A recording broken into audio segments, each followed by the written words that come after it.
One thing that I feel like a lot of people keep missing the point on, a lot of people will say, my ancestors built this country, so I am not leaving it.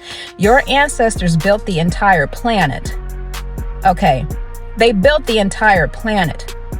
And if you believe in the idea that Africans were inferior, then that's how you are not going to be able to see that fact that they have built.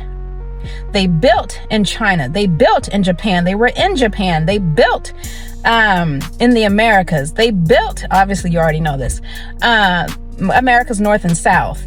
Built in Europe, okay? But they want you to focus on America.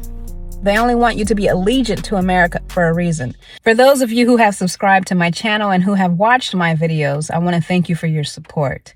As you know, anyone watching, you can see that I have a very small channel, but that's okay. My purpose was not for creating YouTube to stay on YouTube. It was to get out into the world, to help humanity. That is still my message. That is why I created Reviving Humanity, because I believed in my ability to see things in a way that most of us aren't really able to see. And a great example of this is the hi, how are you, right? Just think about it. When you go into the workplace, or even just in your everyday life, you know, you hear the hi, how are you? And there's not really a pause. There's not anyone waiting to hear your response. It's just turned into a greeting. You know, it morphed into the hi. Hi, how are you? And it just keeps going. So I just was able to observe things within humanity to try to help us humanize ourselves, because the world that we live in is built off of technology, where technology is dominating humanity. AI is dominating humanity. And you see lots of videos where people are trying to tell you that, hey, this is how you can compete with AI. This is how you can win with AI. You need to get into AI. But we are losing our humanity, and I do not want us to lose that.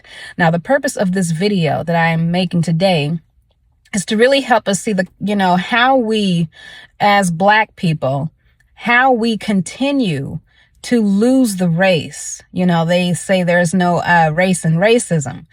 I mean, no one wins the race. I'm sorry. They say no one wins the race in racism, but Black people were never even meant to compete in that race. Okay. And we shouldn't be anyway.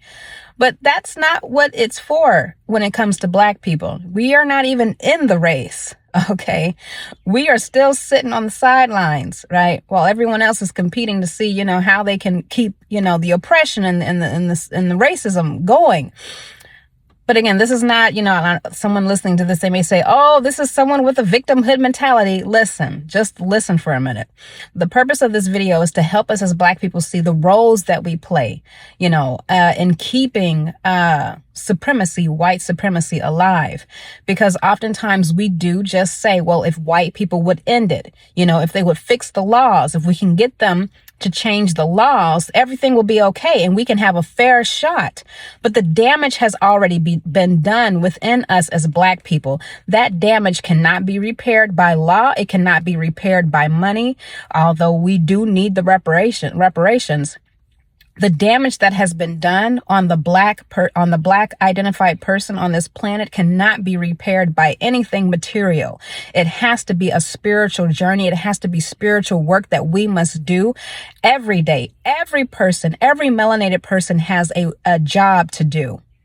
No one can just sit here and say, well, we'll just wait, for the law to change. We'll just wait and see what happens with the law so that we can get money. It's not about money. It's about your humanity that has been stripped away from you and continues to be stripped away. So why is it that as Black people, we continue to hate the reflection staring back at us and worship those who have cursed the mirror? That is very important. I just thought about this. I think it's a great analogy for us to think about the fact that not just in America, but around the globe, we continue to worship those who oppress us. And if you think about on the continent of Africa, I am still going to fight for Pan-Africanism. I am still going to fight for unity for all of us. But this is something that we need to think about.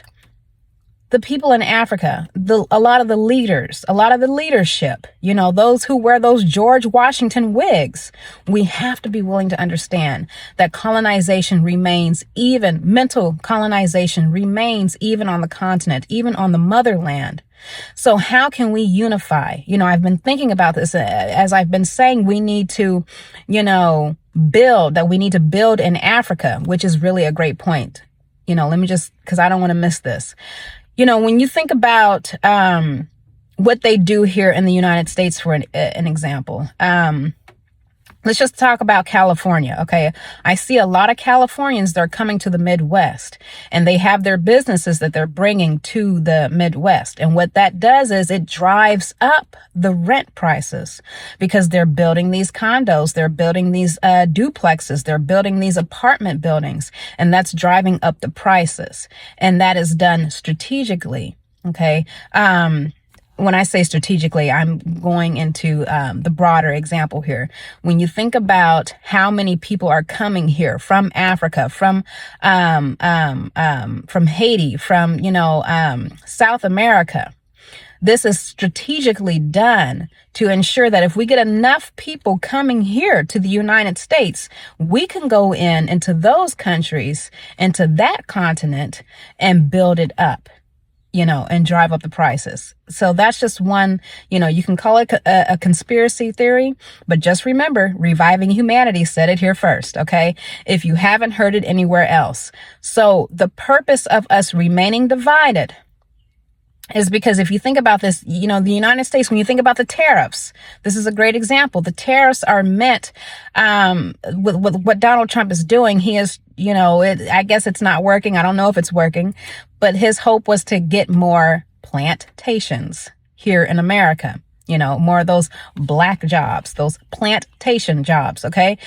And to get China to fold, to get these other places to fold and say, okay, well, we will bring these, businesses here in America. Okay. I want you to just think about this.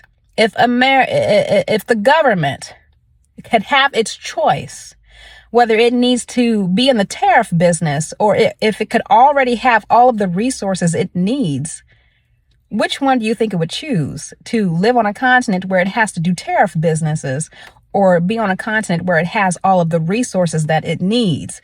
This is a long game. This is a long con. It is still in development. It has never ended. We think that with 1864, 1865, Juneteenth, that was the end of slavery. It just transformed.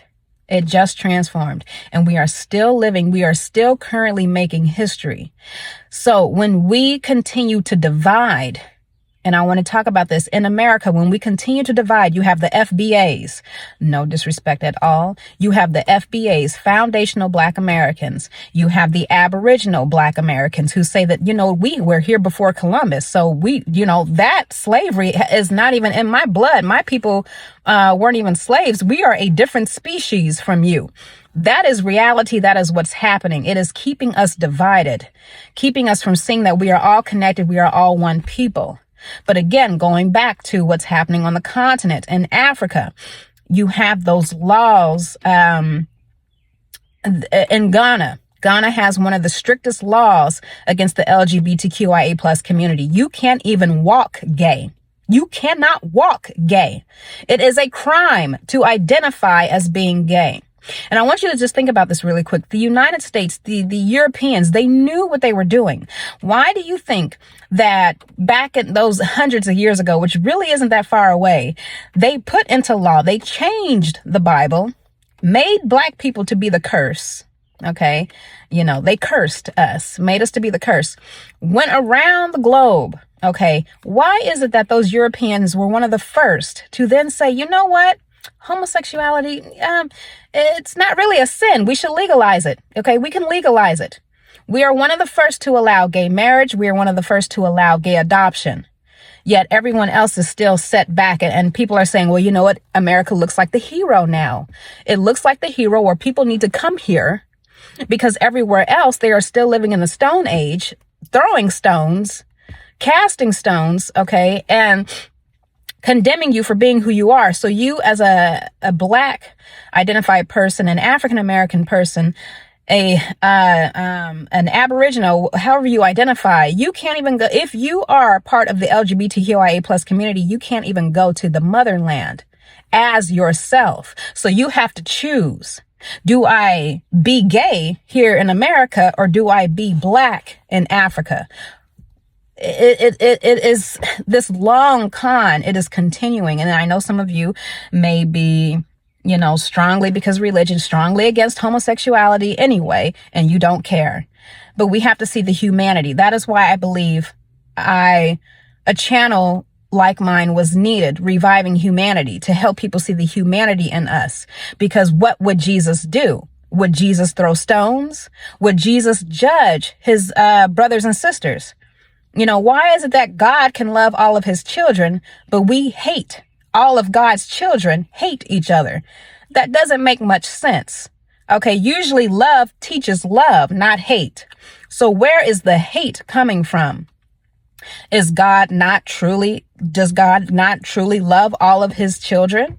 These are things we got to think about. So what I'm saying is we have to see the tactics for what they are. It's strategic. It's still a long con going on. Slavery has not ended. It has evolved. It has transformed. And I just don't want us to sit around and wait for Project Plantation to roll around on your, to end up on your front door. Okay. Because that's what's going to happen. Project Plantation. Okay, we are already on Project 2025. Project Plantation will be next. And I just need us to see the importance of choosing humanity. Don't choose that fear. A lot of us are in fear because we believe that if we try to create, they will take it from us, because that's what they've done in the past. We cannot get anywhere with that mindset. But in order for us to truly build, we have to unify. And we can't unify when we are divided by all of these titles. We can't unify when we are hating our reflection and worshiping those who have cursed the very same mirror that you look into. We can't do this. So it's not just those in Africa, those people in Africa who remain colonized, but we remain colonized too. We remain stuck with this capitalism.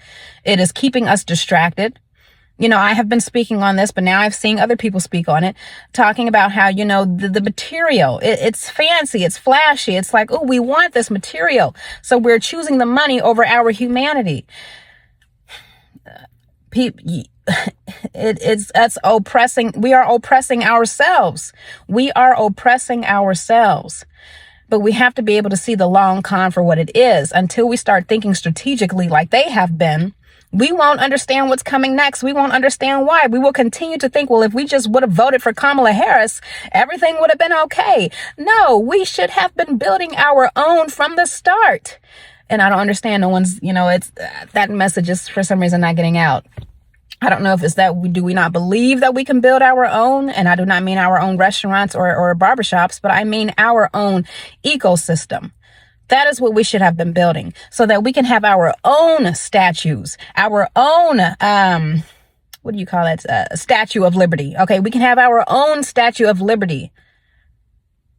This is something that we need to have as a people, a legacy that we need to leave behind.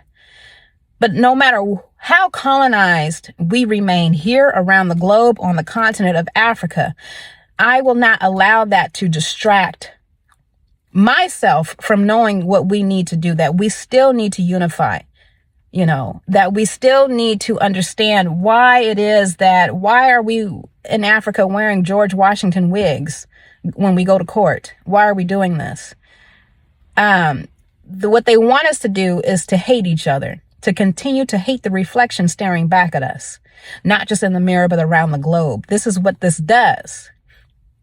Because those who will identify, who are a part of the LGBTQIA plus community will say, well, you know what? I'm not going to go to Africa because, can you believe it? I need to stay in America. America is safe. America accepts me. America loves me, and I'm going to fight for America. One thing that I feel like a lot of people keep missing the point on, a lot of people will say, my ancestors built this country, so I am not leaving it. Your ancestors built the entire planet. Okay. They built the entire planet.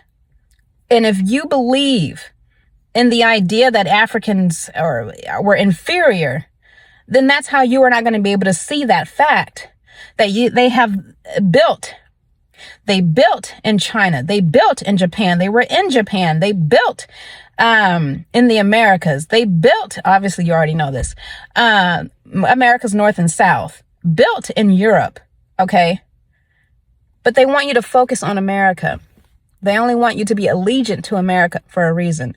And I just want to help you see the long con for what it is. It does not matter. How do I say this? So you think that if you voted for Harris, or, if you vote Democrat, that it's somehow going to save us, that, this country will no longer be racist. This country will still continue to be racist no matter if you vote red or blue, because we are so divided. It's us that's going to end this racism. By us unifying, by us being the example and saying, you know what, I don't need to separate myself. I don't need to be defined as just American or FBA. And at one point I said, why can't we just be American? Why do we have to be African American? We're in America. I thought the way that some of you were thinking. It's harmful for us to just think that way, because it keeps us divided. It keeps us from seeing who we truly are globally, our connection globally. We need our numbers. We are stronger in numbers. And if we are divided by our titles, because we are believing in a false racial hierarchy, a false global hierarchy system, that, these titles sound better because there has been so much shame put on being African, we're not going to get anywhere. So again, I understand that there are problems, with the laws, that there is colonization still happening on the continent. But we have to understand that there is still colonization happening within us too. And until we begin to get these messages out and help people begin to see, okay, that colonization still exists, that's how we're not going to get anywhere. It does not matter who changes the law for us here. If we still hate ourselves, if we still hate our reflection, you hate yourself. You say, we need to ban locks. Why ban who you are? You're banning who you are. Do not ban who you are.